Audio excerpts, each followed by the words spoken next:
오늘 우리에게 주신 하나님의 말씀은 요한복음 1장 1절부터 18절까지 우리 천천히 다 같이 한 목소리로 봉독하도록 하겠습니다. 태초에 말씀이 계시니라. 이 말씀이 하나님과 함께 계셨으니 이 말씀은 곧 하나님이시니라. 그가 태초에 하나님과 함께 계셨고 만물이 그로 말미암아 지은 바 되었으니 지은 것이 하나도 그가 없이는 된 것이 없느니라. 그 안에 생명이 있었으니 이 생명은 사람들의 빛이라. 빛이 어두움에 비추되 어두움이 깨닫지 못하더라. 하나님께로서 보내심을 받은 사람이 났으니 이름은 요한이라. 저가 증거하러 왔으니 곧 빛에 대하여 증거하고 모든 사람으로 자기를 인하여 믿게 하려 하니라. 그는 이 빛이 아니요 이 빛에 대하여 증거하러 온 자라. 참빛 곧 세상에 와서 각 사람에게 비치는 빛이 있었더니 그가 세상에 계셨으며 세상은 그로 말미암아 지은 바 되었으되 세상이 그를 알지 못하였고 자기 땅에 오매 자기 백성이 영접지 아니하였으나 영접하는 자 곧 그 이름을 믿는 자들에게는 하나님의 자녀가 되는 권세를 주셨으니 이는 혈통으로나 육정으로나 사람의 뜻으로 나지 아니하고 오직 하나님께로서 난 자들이니라. 말씀이 육신이 되어 우리 가운데 거하시네. 우리가 그 영광을 보니 아버지의 독생자의 영광이요 은혜와 진리가 충만하더라. 요한이 그에 대하여 증거하여 외쳐가로되 내가 전에 말하기를 내 뒤에 오시는 이가 나보다 앞선 것은 나보다 먼저 계심이니라 한 것이 이 사람을 가리킴이라 하니라. 우리가 다 그의 충만한 데서 받으니 은혜 위에 은혜로라. 율법은 모세로 말미암아 주신 것이요 은혜와 진리는 예수 그리스도로 말미암아 온 것이라. 본래 하나님을 본 사람이 없으되 아버지 품속에 있는 독생하신 하나님이 나타내셨느니라. 아멘. 말씀이 육신이 되어 라는 제목 가지고 말씀 증거하겠습니다. 제가 이제 주일과 또 토요일, 양일에 걸쳐서 이 백의 순서를 따라 여러분들에게 말씀을 전하는 가운데 있습니다.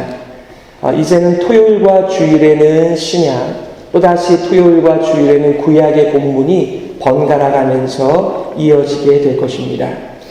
오늘은 살아있는 말씀이라고 하는 커다란 주제하에 5가지의 메시지를 전하게 되는데 그 첫 번째가 말씀이 육신이 되어 라는 제목입니다. 사도 요한은 창세기 1장의 언어를 사용하여 예수님을 삼위일체 하나님 가운데 한 분으로 설명하면서 요한복음을 시작하고 있습니다.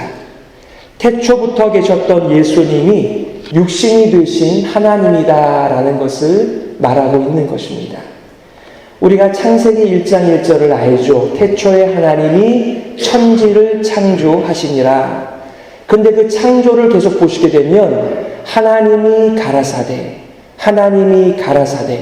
말씀으로 모든 것을 창조하세요. 그런데 지금 사도 요한은 거기에다가 한 말씀을 더 붙이는 거예요. 태초에 말씀이 계시니라. 이 말씀이 하나님과 함께 계셨으니 이 말씀은 곧 하나님이시니라. 이렇게 말합니다. 모든 것을 말씀으로 창조하신 그 하나님, 바로 그 말씀 자체가 하나님이신데 그 하나님께서 이 땅에 우리와 똑같은 육신을 가지고 오셨다는 것을 말하는 것입니다. 예수님은 누구십니까? 어둠 가운데 죄와 죽음 가운데 있는 우리들을 건져내어 다시 창세기의 인간으로 구원하시기 위하여 이 땅에 오신 것입니다.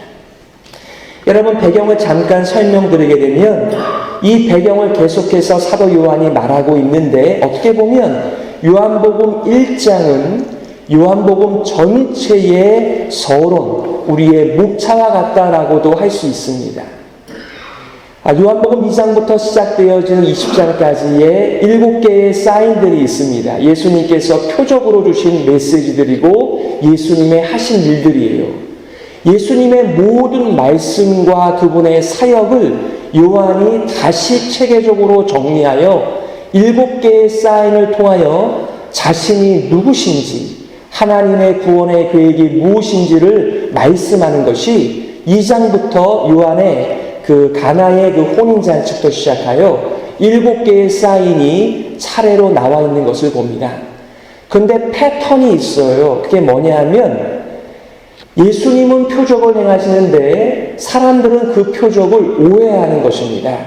그래서 예수님께서 너희들이 나의 표적을 잘못 이해했는데 이 표적의 의미는 이런 것이다 라고 하는 예수님의 설교, 예수님의 강론이 이어서 옵니다.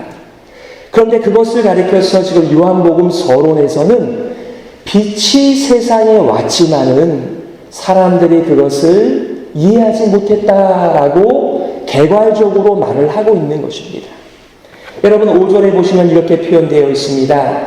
빛이 어두움에 비추되 어두움이 깨닫지 못하더라. 빛이 왔어요. 빛은 모든 것을 밝히는 구실을 합니다. 그런 기능을 합니다. 어두운 가운데 있으면 무엇이 무엇인지 분별이 가지 않지만 빛이 비치기 시작하면 사람들이 보이고 물건이 보이고 제 역할을 보이는데 바로 그런 헬라적인 개념들을 사용하는 것입니다. 헬라 사람들은요, 이 세상을 나누는데 영적인 위의 세상과 육적인 아래 세상을 나누어 놨어요. 이원론적인 사고이죠. 그래서 아무리 육체가 있는 세상에서 발버둥을 쳐도 하늘의 영적인 이데아의 세계에는 갈 수 없다는 것이 이 헬라 사람들의 가지고 있는 그런 가치관이었어요. 여러분, 우리도 이제 미국에 어느 정도 살다 보니까 우리들이 어떤 사람이 되었습니까? 두 문화를 함께 습득한 사람이 되었어요. 그래서 우리를 가리켜서 코리안 아메리칸이다 이렇게 얘기를 합니다. 그래서 한국에서 이제 막 오신 분들을 우리가 보면 그분들의 말하는 표현이나 그분들의 사고방식을 보면 우리가 볼 때 이분 한국 사람이구나 이런 생각이 들잖아요. 우리는 또 미국 사람들을 보면서 우리와 다른 것을 보고 이 사람은 본토 아메리칸들이구나. 우리는 어떤 사람들인데요? 두 문화에 익숙해져 있는 사람들이잖아요. 마찬가지로 요한은 헬라어로 이 기록을 하면서 그는 유대적인 배경도 있고 헬라적인 배경도 함께 가지고 있었습니다. 그 언어를 지금 사용하는 것입니다. 그래서 빛과 어두움을 지금 말하고 있는 것은 그런 배경들을 말하고 있는 거예요. 근데 여기 보니까 빛이 어두움에 비쳤는데 어두움이 깨닫지 못했다. 10절에도 보니까 세상이 그를 알지 못하였다. 이렇게 얘기했어요. 17절에도 보시게 되면은 율법은 모세로 말미암아 주신 것이요. 이 말의 의미는 율법을 가지고는 하나님의 보내신 자를 알 수 없었다 이 얘기를 하는 것입니다. 18절 본래 하나님을 본 사람이 없으되 이게 다 한 가지의 주제를 얘기하는 것입니다. 사람들은 죄와 죽음 가운데 떨어지고 타락하게 되었는데 그 사람들이 구원을 얻어야만 되는데 지금 어떠한 상태라는 것입니까? 그들은 어두움 가운데 있고 빛이 왔지만은 깨닫지 못하고 하나님을 알지 못했다라는 것을 말하고 있는 것이죠. 여러분, 예수님께서는 자기를 증거하시면서 내가 곧 길이요 진리요 생명이니 나로 말미암지 않고는 아버지께로 올 자가 없다라고 말씀하셨어요. 예수님이 길입니다. 진리입니다. 생명입니다. 그 말씀은 자신이 구원자라고 하는 것을 이렇게 말씀하시는 것입니다. 세상에 많은 지식들이 있지만 그 지식을 가지고는 하나님을 깨달을 수도 없고 구원을 받을 수 없다라고 하는 천명의 선포입니다. 천명하는 거죠.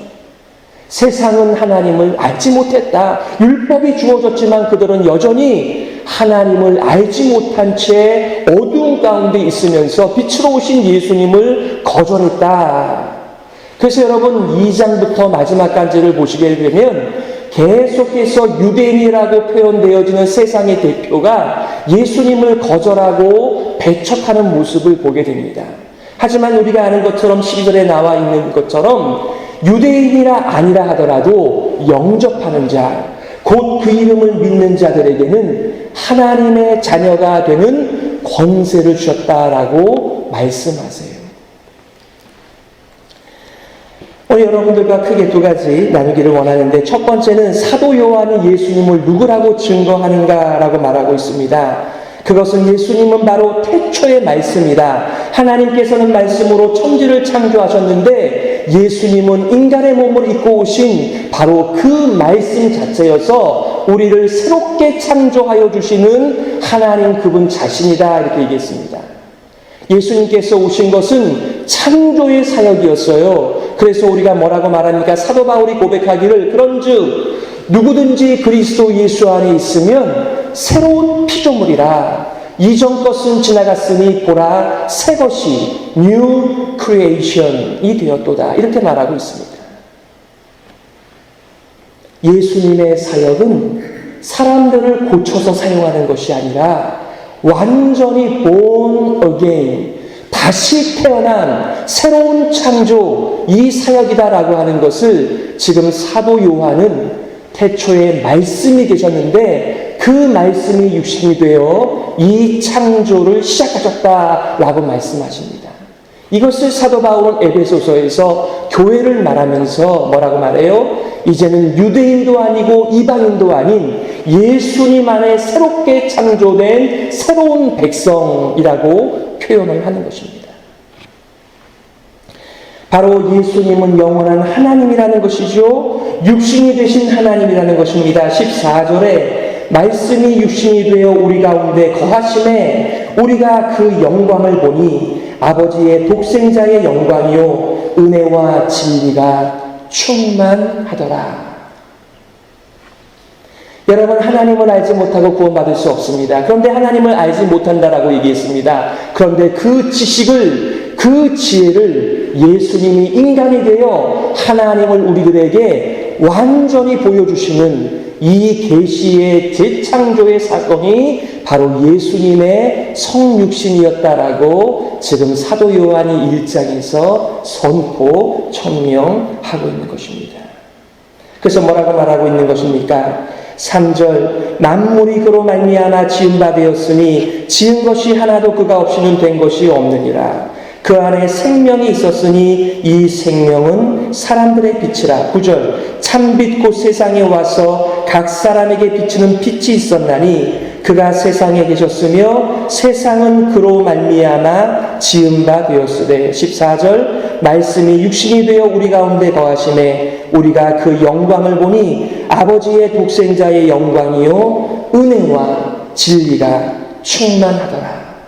이 말씀은 예수님만이 우리를 하나님 앞으로 인도하여 주시는 구원자가 되신다라는 표현입니다. 두 번째, 예수님은 무엇을 위하여 이 땅에 오셨습니까? 12절에 다시 한번 말씀드린 것처럼 영접하는 자, 곧 그 이름을 믿는 자들에게는 하나님의 자녀가 되는 권세를 주셨다라고 말씀하시면서 하나님의 자녀를 삼으시기 위하여 이 땅에 오신 것입니다. 어떻게 우리가 하나님의 자녀가 될 수 있나요? 바로 예수님, 하나님의 보내신 그리스도를 믿을 때에, 믿는다라고 하는 말의 다른 의미가 뭐예요? 예수님을 나의 구세주와 나의 주님으로 영접하는 것이죠. 제가 지난주에 여러분들에게 독생자가 무슨 의미인지, 하나님의 자녀가 무슨 의미인지를 여러분에게 말씀드렸습니다. 하나님의 형상, 바로 그 말씀은 하나님께서 지으신 세상을 하나님의 아이디어, 하나님의 계획, 하나님의 능력, 하나님의 지혜, 하나님의 사랑으로 통치하는 하나님의 전적인 대리자를 하나님의 아들, 하나님의 상속자라고 말씀을 한 것입니다. 창세기에 하나님의 형상으로 아담을 지은 것처럼 이제는 신약시대에 예수님으로 말미암아 새로운 아들들을 만드시는데 똑같은 이유입니다. 하나님의 세상을 통치하게 하기 위하여, 자신의 경력이나 자신의 경험이나 자신의 지식이 아니라 하나님의 능력과 하나님의 지혜와 하나님의 사랑을 가지고 통치하는 새로운 백성이 바로 하나님의 자녀라는 말씀의 의미이죠. 예수님이 바로 이 일을 위하여 오신 것입니다. 또 예수님은 왜 오셨습니까? 바로 율법으로부터 자유하는, 어둠으로부터 자유하는 바로 이 일을 위하여 오셨다는 것입니다. 17절에 율법은 모세로 말미암아 주신 것이요 은혜와 진리는 예수 그리스도로 말미암아 온 것이라 이렇게 말합니다. 왜 지금 율법과 은혜와 진리를 비교하고 있습니까? 왜 모세와 예수님을 비교하고 있습니까? 모세의 기능은 우리가 하나님과 관계가 끊어졌다라고 하는 것을 드러내는 역할을 하는 사람입니다. 그러나 예수님은 하나님과의 관계를 회복시키는 역할을 위하여 이 땅에 오신 분으로서 그분은 은혜와 진리가 충만하신 분이시라 이렇게 비교하고 있는 거예요. 우리가 율법 아래에 머물러 있으면, 이 세상의 법들에 머물러 있으면 하나님을 만날 수 없이 계속해서 어두움 가운데 이 세상의 체계 속에서밖에는 살아갈 수밖에 없어요. 그러나 어떻게 우리가 여기서부터 탈출하고 자유하게 됩니까? 예수님께서 말씀하신 것처럼 진리가 너희를 자유케 하리라. 우리가 이 땅에 살고 있지만 우리는 이 땅에 소속된 사람들이 아닙니다. 우리 모두는 예수님을 주님이라고 부르면서 예수님의 나라, 하나님의 나라, 그분의 통치 가운데 살아가는 새로운 사람들이죠. 그래서 우리들에게는 이 땅의 가치가 우리들의 가치가 아니고요, 하나님의 나라의 가치와 통치가 우리들을 인도하는 것입니다. 우리가 교회에 다닌다, 하나님의 말씀을 전파한다, 이 모든 것들은 나는 이 세상에 속한 사람이 아니라 하나님을 섬기는 하나님의 백성입니다. 이것을 선포하고 살아가시는 것이죠. 말씀을 정리하겠습니다. 여러분, 예수님 당시의 사람들은 예수님이 빛으로 오셨음에도 불구하고 잘 알지 못했다라고 사도 요한은 말합니다. 여러분께서 요한복음을 계속 읽어보시면 알겠지만 예수님을 아는 것처럼 하고 따라가지만 그들이 예수님이 본색을 드러내실 때 그들이 예수님을 다 떠났다라고 얘기합니다. 그때 제자들을 향하여 예수님 말씀하시죠. 너희들도 나를 떠나려느냐? 라고 하실 때 영생의 말씀이 여기 계시니 우리가 어디를 가겠습니까? 라고 답변하는 모습들이 단단히 나와요. 여러분, 그 당시의 사람들은 예수님을 잘 몰랐습니다. 예수님께서 마지막 제자들과 여행 가이사랴 빌립보에 갔었을 때 질문하세요. 야, 사람들이 나를 누구라고 하지? 예, 죽었다가 다시 살아난 세례 요한이라고 합니다.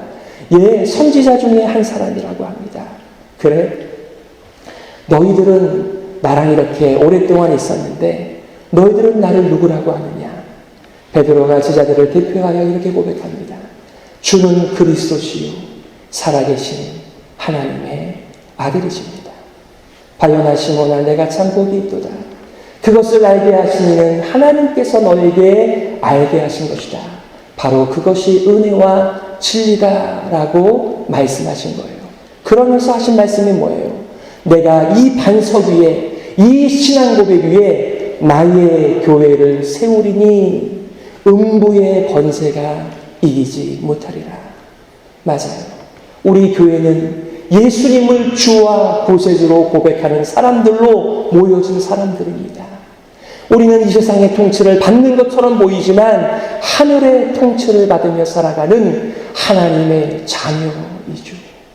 여러분들은 예수님을 영접하셨습니까? 예수 그리스도가 은혜와 진리이십니다. 예수님은 친히 인생이 되셔서 하나님을 온통 계시하시면서 이 세상의 어두움을 빛으로 밝히신 하나님의 계시자, 하나님의 지혜자였습니다. 그 일을 하나님의 자녀들, 바로 교회에게 맡기신 것입니다. 하나님께서 우리에게 은혜를 주셔서 이 하나님의 생명과 사랑과 능력과 지혜를 가지고 이 어두운 세상을 밝히는 일에 저와 여러분들이 쓰임받기를 간절히 고대합니다.